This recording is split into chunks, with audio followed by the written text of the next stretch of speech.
ಹೇಳಪ್ಪ, ಇಡಿ ಅವರು ರೈಡ್ ಮಾಡಿದ್ದಾರೆ, ಅವ್ರು ಏನು ಮಾಡ್ತಾರೆ ಮಾಡಲಿ. ಕಾನೂನು ಪ್ರಕಾರ ಮಾಡಿದ್ರೆ ತೊಂದರೆ, ಕಾನೂನು ಪ್ರಕಾರವಾಗಿ ಮಾಡಲಿ ಅನ್ನೋದು ಅಷ್ಟೇ. ನಮ್ಮದು ಯಾವುದೇ ಕಾನೂನಿನ ಉಲ್ಲಂಘನೆ ಆಗಿದ್ರೆ ಅದಕ್ಕೆ ಸಪೋರ್ಟ್ ಮಾಡಲ್ಲ.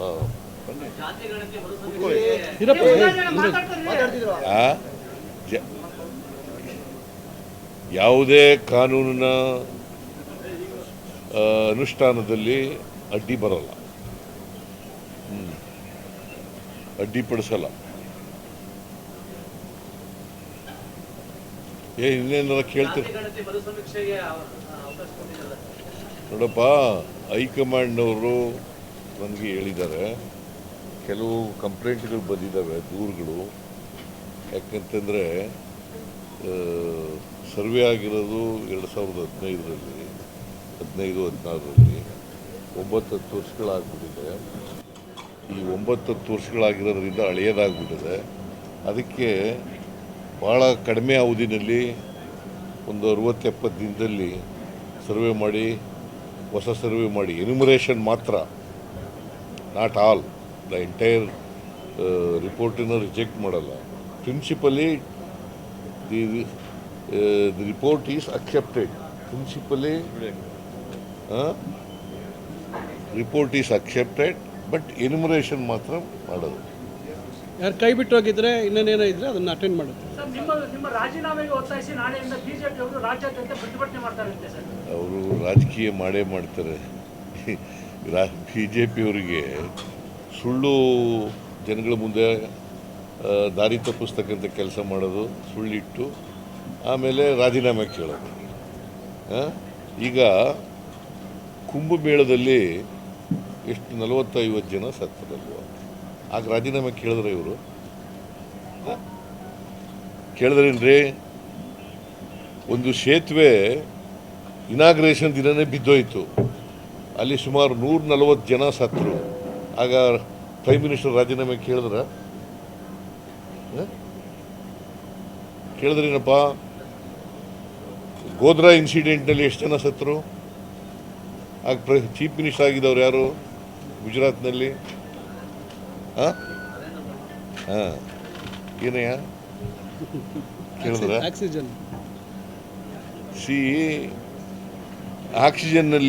ಆಕ್ಸಿಜನ್ನು ಸಪ್ಲೈ ಮಾಡೋಕ್ಕಾಗಲಿ ಕಳೆದ ವರ್ಷದಲ್ಲಿ ಕೋವಿಡ್ ಟೈಮ್ನಲ್ಲಿ ಎಷ್ಟು ಜನ ಸತ್ತರು? ಆಗ ಬಸವರಾಜ ಬೊಮ್ಮಾಯಿ ರಾಜೀನಾಮೆ ಕೊಟ್ರ? ಅದಕ್ಕೆ ಬಿ ಜೆ ಪಿಯವರು ರಾಜಕೀಯಕ್ಕೋಸ್ಕರ ರಾಜಕೀಯವಾಗಿ ಇದನ್ನು ಮಾಡ್ತಾ ಇದ್ದಾರೆ, ರಾಜೀನಾಮೆ ಕೊಡಿ ಅಂತ ಹೇಳ್ತಾ ಇದ್ದಾರೆ. ಅದರಲ್ಲಿ ಯಾವುದೇ ಸತ್ಯಾಂಶ ಇಲ್ಲ. ಬೆಂಗಳೂರು ಉತ್ತರ ಅಂತ ಹೇಳಿ ಬದಲಾಯಿಸಬೇಕು ಅಂತ ಹೇಳಿ ತುಮಕೂರು ಹೆಸರನ್ನ ಬೆಂಗಳೂರು ಉತ್ತರ ಅಂತ ಹೇಳಿ ಬದಲಾವಣೆ ಮಾಡಬೇಕು. ಯಾರು ಹೇಳಿದ್ರು ನಿಮಗೆ? ಪರಮೇಶ್ವರ್ ಅವರು ಸರ್ಕಾರದ ಪ್ರಸ್ತಾವ ಕ್ಯಾಬಿನೆಟ್ ಮುಂದೆ ಬರಲಿ. ಗ್ರೇಟರ್ ಬ್ಯಾಂಗ್ಳೂರಿಗೆ ಸೇರಿಸಬೇಕು ಅಂತ ಅವ್ರು ಹೇಳಿದ್ರು. ಗ್ರೇಟರ್ ಬ್ಯಾಂಗ್ಳೂರಿಗೆ ಅದು ಸೇರಿಸಬೇಕು ಅಂತ ಹೇಳಿದ್ದಾರೆ ಕ್ಯಾಬಿನೆಟ್. ಇದು ಬರಲಿ, ಕ್ಯಾಬಿನೆಟ್ ಮುಂದೆ ಬಂದಾಗ ಚರ್ಚೆ ಮಾಡ್ತೀವಿ. ಇವೆಲ್ಲ ಸೇರಿ ಅನೇಕ ಆಯೋಗಗಳು ಮಾಡಿದ್ದೀರಿ, ಅನೇಕ ವರದಿಗಳು ಕೋವಿಡ್ ಪ್ರಕರಣಕ್ಕೂ ಸೇರಿದಂತೆ. ಅವೆಲ್ಲ ತಾರ್ಕಿಕ ಲಾಜಿಕಲ್ ಎಂಡ್ ಯಾವಾಗ ಆಗುತ್ತೆ ಅಂತ? ಯಾವುದು ನೋಡಪ್ಪ, ಒಂದು ನಾವು ಈಗಾಗಲೇ ಇದಕ್ಕೂ ತನಿಖೆ ಮಾಡಲಿಕ್ಕೆ ಒಂದು ಒನ್ ಮ್ಯಾನ್ ಕಮಿಷನನ್ನು ಕಾನ್ಸ್ಟಿಟ್ಯೂಟ್ ಮಾಡಿದ್ದೀವಿ. ಅದು 1 ತಿಂಗಳಲ್ಲಿ 30 ದಿನದಲ್ಲಿ ವರದಿ ಕೊಡಿ ಅಂತ ಹೇಳಿದ್ದೀವಿ. ಅದ್ರ ಬಗ್ಗೆ ನಾನು ಮಾತಾಡಲ್ಲ. ಅಲ್ಲ, ಇನ್ನೊಂದು ಕೇಳೋದು, ಹಿಂದೆ ಜಸ್ಟಿಸ್ ಪುನ್ನಾದ್ ಮಾಡಿದ್ವಲ್ಲ ಸರ್, ಅದೆಲ್ಲ ಕೋವಿಡ್ ಟೈಮ್ದು, ಅದಕ್ಕೆಲ್ಲ ಟೈಮ್ ಕೊಟ್ಟಿದ್ದೀವಿ. ಟೈಮ್ ಕೊಟ್ಟು ಆ ಟೈಮ್ ಒಳಗಡೆ ಕೊಡಬೇಕು ಅಂತ ಹೇಳಿದ್ದೀವಿ. ನಿಮಗೆ ಅಂತ ಒಂದು ಮಾಹಿತಿ ಇದೆ ಸರ್, ಕಾಂತರಾಜು ಆಯೋಗದ ಬೇಡ ಅಂತ ಹೈಕಮಾಂಡ್ ಏನ್ ಹೇಳ್ತಾ ಇದೆ, ಸಿದ್ದರಾಮಯ್ಯಗೆ ನಿರಾಸೆ ತಂದಿದೆ ಅಂತಕ್ಕಂಥ ಒಂದು ಮಾಹಿತಿ. ಹೈಕಮಾಂಡ್ ಏನು ಹೇಳ್ತದೆ ಅದರ ಥರ ಮಾಡ್ತೀವಿ ಸರ್. ಇದೊಂದು it is not my decision, it is not the decision of the cabinet, it is not the decision of our government, it is A decision of the high command. ಇನ್ನೊಂದು ಸರ್ವೆ ಮಾಡಿ ಅಂತೇಳಿ enumeration ಮಾಡಿ ಅಂತೇಳಿ ಹೈಕಮಾಂಡ್ನವರು ಹೇಳಿರ್ತಕ್ಕಂಥದ್ದು. Sir, ರಾಜ್ಯದ ವಿಶ್ವವಿದ್ಯಾಲಯಗಳಲ್ಲಿ ಸೇರಿದಂತೆ ಅನೇಕ ಹುದ್ದೆಗಳು, ಲಕ್ಷಾಂತರ ಹುದ್ದೆಗಳು ಖಾಲಿ ಇದೆ. ವಿವಿಧ ಇಲಾಖೆಗಳೆಲ್ಲ ಒದಗುತ್ತಿಗೆ ಇದೆ. ಸರ್ಕಾರ ನಿರೀಕ್ಷಿತ ಮಟ್ಟದಲ್ಲಿ ಭರ್ತಿ ಮಾಡೋಕ್ಕೆ ಕ್ರಮ ಕೈಗೊಳ್ತಾ ಇಲ್ಲ. ಆಡಳಿತ ಅಂತ ತುಂಬಾ ಎಲ್ಲೆಲ್ಲಿ ಕಡಿಮೆ ಇದೆ ಅಲ್ಲಿ ಗೌರವ ಎಂಥದ್ದು ಅತಿಥಿ ಉಪನ್ಯಾಸ ಅತಿಥಿ ಉಪನ್ಯಾಸಕರನ್ನು ಮಾಡಿದ್ದೀವಿ. ನಾವು ಇನ್ನೂ ಅತಿಥಿ ಉಪನ್ಯಾಸಕರನ್ನು ಹೆಚ್ಚು ಮಾಡ್ತಕ್ಕಂಥದ್ದನ್ನು ಮಾಡ್ತೀವಿ. ಆಮೇಲೆ ಅವ್ರ ಸಂಬಳನೂ ಕೂಡ ಜಾಸ್ತಿ ಮಾಡಿದ್ದೀವಿ. ಸೌಲಭ್ಯ ಎಲ್ಲ ಒದಗಿಸ್ಕೊಟ್ಟಿದ್ದೀವಿ. ಅದರಿಂದ ಎಜುಕೇಷನ್ಗೆ ನಮ್ಮ ಸರ್ಕಾರ both primary education and higher ಎಜುಕೇಷನ್ಗೆ ಒತ್ತು ಕೊಟ್ಟು ಕೆಲಸ ಮಾಡ್ತಾ ಇದೆ. ಮೋದಿ ಸರ್ಕಾರಕ್ಕೆ ನೀವು ಮೊನ್ನೆ 0 ಅಂಕ ಕೊಟ್ಟಿದ್ದೀರಿ. ಹಾಗೆ ಒಂದು ರಿಪೋರ್ಟ್ ಹೇಳ್ತಾ ಇದೆ ದೇಶದಲ್ಲಿ ಬಡತನ ಭಾರಿ ಕುಸಿತ ಆಗಿದೆ, ಕಡಿಮೆ ಆಗಿದೆ ಅಂತ. ಅದು ಅವರಿಂದ ಆಗಿಲ್ಲ. ಬಡತನ ಏನು ಮಾಡಿದ್ರು ಬಡತನ ಕಡಿಮೆ ಮಾಡಲಿಕ್ಕೆ? ನೀವು ಹೇಳಪ್ಪ ತಮ್ಮ. ಇದೆಲ್ಲ ನೀನು BJP ಪರ ಪ್ರಶ್ನೆ ಕೇಳ್ತಾ ಇದೆಯಲ್ಲ.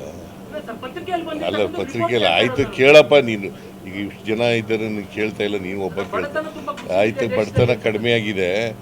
ಬಡತನ ಕಡಿಮೆ ಆಗಿರೋದು ನಮ್ಮ ಇದು ಮತ್ತು ಗರೀಬಿ ಹಠಾವೋ ಆ ಕಾರ್ಯಕ್ರಮದಿಂದ ಇವತ್ತಿನವರೆಗೂ ನಡ್ಕೊ ಬಂದಿದೆ. ಬಡತನ ಮಿಟಿಗೇಟ್ ಮಾಡ್ತಕ್ಕಂಥ ಕಾರ್ಯಕ್ರಮಗಳು, ಪ್ರೋಗ್ರಾಮ್ಸ್ಗಳು ನಡ್ಕೊಂಡು ಬಂದಿದ್ದಾವೆ. ಅದರಿಂದ ಕಡಿಮೆ ಆಗಿದೆ. ಜಲಜೀವನ್ ಮಿಷನ್ ಮತ್ತೆ ಕುಸುಮಲ್ ಬಿ ಎಲ್ಲ ಕೂಡ ರಾಜ್ಯ ಸರ್ಕಾರದ ಒಂದಿಗೆ ಪಾಲು ಜಾಸ್ತಿ ಇದೆ.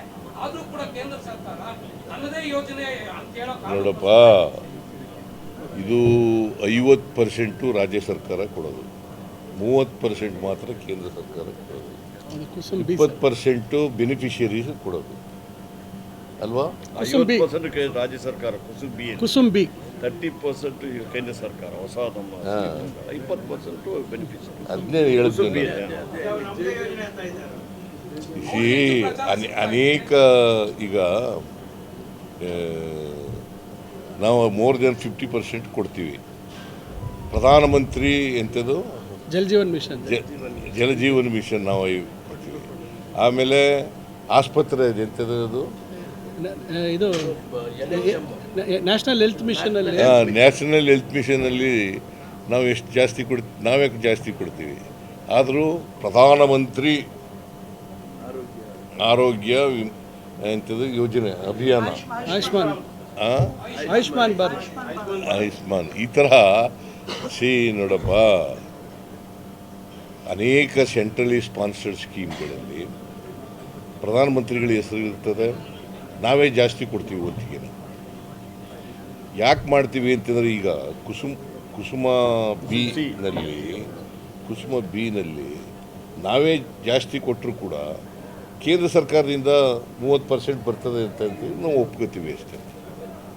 30% ಒಪ್ಪದೇ ಹೋದರೆ 30% ಬರಲ್ವಲ್ಲ. ರೈತರಿಗೆ ಒಳ್ಳೇದಾಗಬೇಕು, ಗ್ರಾಮೀಣ ಪ್ರದೇಶದಲ್ಲಿ ಅಭಿವೃದ್ಧಿ ಆಗಬೇಕು ಅನ್ನೋ ಕಾರಣಕ್ಕೋಸ್ಕರ ಇದನ್ನೆಲ್ಲ ಒಪ್ಕೋತೀವಿ.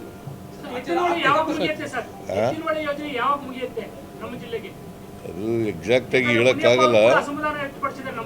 ನನ್ನ ಪ್ರಕಾರ ಇನ್ನು 2 ವರ್ಷದಲ್ಲಿ ಮುಗಿಬೋದು.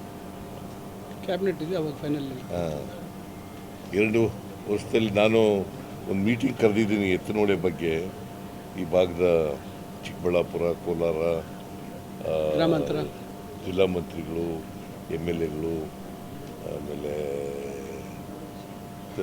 ಇದು ಎಂಥದ್ದು ಡಿಪಾರ್ಟ್ಮೆಂಟ್ನವರು ಎಲ್ಲರೂ ಕರೆದಿದ್ದೀನಿ.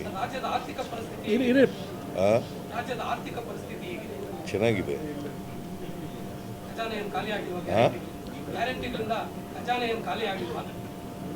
ಗ್ಯಾರಂಟಿಗಳಿಗೂ ಒದಗಿಸಿದ್ದೀವಿ ದುಡ್ಡನ್ನು, ಅಭಿವೃದ್ಧಿ ಕೆಲಸಗಳಿಗೂ ಒದಗಿಸಿದ್ದೀವಿ. ಈಗ ನೋಡಪ್ಪ, ನಿನಗೆ ಸುಮ್ಮನೆ ಒಂದು ಉದಾಹರಣೆ ಹೇಳ್ತೀನಿ. ಹೋದ ವರ್ಷ 52,000 ಕೋಟಿ ಕ್ಯಾಪಿಟಲ್ ಎಕ್ಸ್ಪೆಂಡಿಚರ್ ಇತ್ತು. ಈ ವರ್ಷ 83,000 ಕೋಟಿ ಆಗಿದೆ. ನಿಂಗೇನು ಅನಿಸುತ್ತೆ? ದಿವಾಳಿ ಆಗಿದೆಯಾ? 31,000 ಕೋಟಿ ಕ್ಯಾಪಿಟಲ್ ಎಕ್ಸ್ಪೆಂಡಿಚರ್ ಹೆಚ್ಚಾಗಿದೆ ಒಂದು ವರ್ಷದಲ್ಲಿ. ದಟ್ ಮೀನ್ಸ್ ಟು ಸೇ ಅಭಿವೃದ್ಧಿ ಕೆಲಸಗಳಿಗೂ ದುಡ್ಡು ಕೊಡ್ತಾ ಇದ್ದೀವಿ, ಗ್ಯಾರಂಟಿ ಯೋಜನೆಗಳಿಗೂ ದುಡ್ಡು ಕೊಡ್ತೀವಿ. ಗ್ಯಾರಂಟಿ ಯೋಜನೆಗಳಿಗೆ more than 50 crores 50,000 55,000 crores ಕೊಡ್ತಾ ಇದ್ದೀವಿ. ಎಷ್ಟು ಕೊಡ್ತೀರಿ ಸರ್ ಅಂಕ 10ರಲ್ಲಿ? ನಿಮ್ಮ ಸರ್ಕಾರಕ್ಕೆ 10ರಲ್ಲಿ ಎಷ್ಟು ಅಂಕ ಕೊಡ್ತೀರಾ? ಎಲ್ಲಿ ನಿಮ್ಮ ಸರ್ಕಾರಕ್ಕೆ ನಾವು ಎಲ್ಲ ಏನೇನು ಮ್ಯಾನಿಫೆಸ್ಟೋನಲ್ಲಿ ಹೇಳಿದ್ದೀವಿ 593 ಮ್ಯಾನಿಫೆಸ್ಟೋನಲ್ಲಿ ಭರವಸೆಗಳಲ್ಲಿ 242 ಭರವಸೆಗಳನ್ನು ಈಡೇರಿಸಿದ್ವಿ. ನೀವೇ ಹೇಳಿ ಎಷ್ಟು ಮಾರ್ಕ್ಸ್ ಕೊಡ್ಬೋದು? 2 ವರ್ಷದಲ್ಲಿ ಅವರು 600 ಭರವಸೆಗಳು ಹೇಳಿ ನಾಟ್ ಈವನ್ 10% ಕೂಡ ಇಂಪ್ಲಿಮೆಂಟ್ ಮಾಡಿಲ್ಲ. ಅವ್ರಿಗೆ ಎಷ್ಟು ಕೊಡಬೇಕು, ನಮ್ಗೆ ಎಷ್ಟು ಕೊಡಬೇಕು ಹೇಳೋದು?